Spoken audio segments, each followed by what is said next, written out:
শিশির মনির ভাই, আপনার কত টাকা দরকার বলেন? কত হাজার কোটি টাকা দরকার আপনার? আপনি বলেন, বলতে পারবেন? এই আইজিপি মামুনের আইনজীবী হলো শিশির মনির।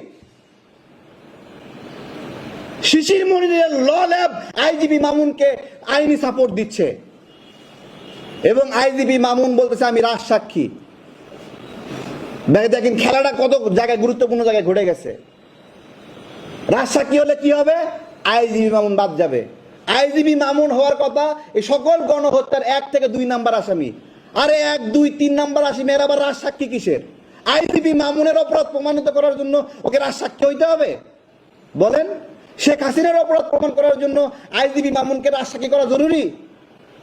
শেখ হাসিনার অপরাধ প্রমাণ করার জন্য ভিডিও দরকার আছে, ছবি দরকার আছে?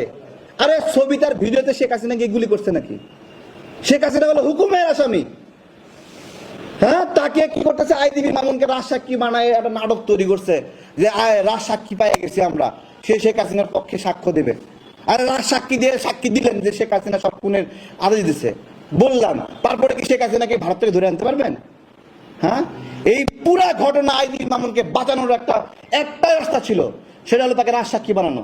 এবং শিশির মনিরের ল ল্যাব এই জায়গায় সাপোর্ট দিচ্ছে।